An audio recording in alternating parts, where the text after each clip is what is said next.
So one of the things that we have been so fortunate to be able to do is to like dig into our history, and like to surround ourselves with people like you who can help us navigate our way through that, because it's a healing process to know what your parents went through, what your grandparents went through, and so on. Like I said, even just driving to New Orleans, I see sugarcane, and you see, like, right now it's harvest season, so you see all these combines and tractors out in the field, and I just start staring, and I'll just shut down. I stop talking with Angie. I put the radio off, and I just imagine, like, why I couldn't be out there. I just wanted a level playing field. Why I could not be out there harvesting sugarcane. Why all the black farmers that went out of business, why couldn't they be out there just harvesting sugarcane? That's all we wanted to do. Just work. I mean, we work our butts off. I mean, we were 4 or 5 in the fields. I mean, this is what we know. I mean, and you look out there, you have people that never farmed a day in their life and just automatically just have 2,000 acres of crops. You start thinking it's just not fair. I mean, the system is against us. I mean, and I know that, and people say, well, just let it go. It's like, it's not easy to let that go, because that's my family's legacy. This is what I know. I mean, this is what I love. And I see people who went out of farming, they got other jobs, they moved on with their life. But even though they moved on, like a few weeks ago, my cousin said, June, he's been out of farming since 2005. He said, June, it's just up to now that I can ride and it doesn't affect me.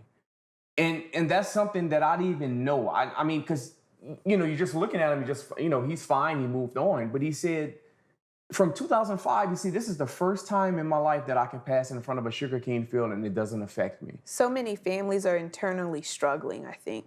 I mean, struggling. I mean, my brothers, we don't talk as much about, we still talk about sugarcane, but now that, that we going through this, they're struggling as well. I mean, everybody still wants to be in the field and work and getting their hands dirty. That's, I still get nightmares. I mean, like having 3/4 of my crop still standing in the field, in harvest season of 2014, I still wake up in a cold sweat, thinking about, like, I'll wake up and say, Angie, I need to cut the cane.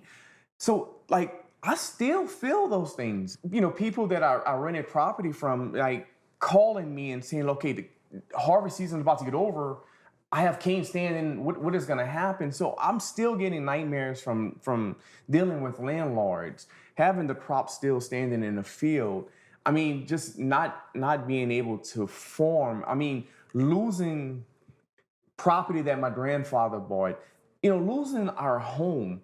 I always said, I don't know what was worse, losing my grandfather's property that he bought in that era at that time, because they don't make any more new land, and to have the land that he bought was priceless. So to lose that, I said that was the worst thing. But then we lost our home. Every tree, every flower, we planted ourselves. When I decided to build my home, I built it behind my parents' house so I can take care of my parents. So every day when we walk out of our home, well, we're living with my mom now, so when we call it our home. So when we walk out of our home now, that's our old home in the backyard. So I see it every day. They went a whole year without even cutting the grass. And when they finally did come cut the grass, they sent people with rebel flags on their trucks to come and cut the grass. Like, I literally cried. Like, to see that in your driveway, you got to pass in your driveway, a truck with rebel flags, like, and just taking things out of the house. Like, that is so hard.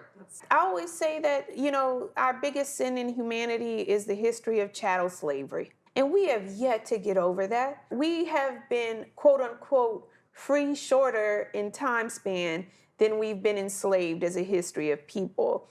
And the enslavement of human beings doesn't only affect the enslaved, it affects everyone around you, right? It affects those who are enslaving you. It affects master and mistress, right, of the plantation, and all of their heirs to their property and their community. So, I mean, all of these things you can see as a residual of chattel slavery. The devaluing of human beings is still real and prevalent. We can't just move to Houston or Atlanta to cure this problem. We have to address it head on where we are, put our feet firmly in the ground, and create our resistance garden around his mom's house. So many farmers have reached out across the country, lending a hand of support. Just say, I'm with you, keep fighting.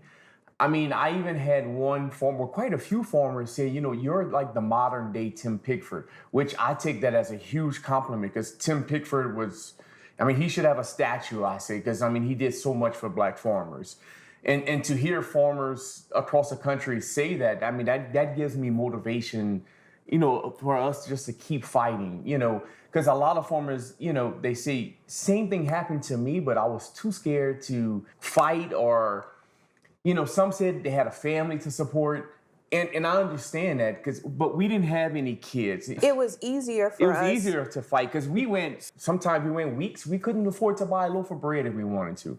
So that's how hard it's been. But, thank God we got through it, and we're fighting. And I'm fighting for the farmers that were forced out before us. I'm fighting for the farmers that are there now, and I'm fighting for the younger generation. We met Tim Pigford earlier this year in May, and that was like one of the greatest achievements or happenings of our lives, right? Because he is literally an encyclopedia of knowledge, and he's such a rock of strength and support for us. We look up to him. One of the things that we discussed with Tim was that he and so many other Black farmers, including us, many of us are still waiting for that strong congressional support. Many of us are still looking for the CBC to come in and talk about the issues of land loss within the Black community, and to also take on the inequities or social responsibilities within the agricultural lending environment. When June and I began the onset of starting to fight back, one of the first offices we visited was Cedric Richmond's office in New Orleans.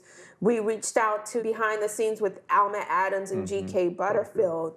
One of the issues that we faced was actually retaining the interest of the CBC because of the politics.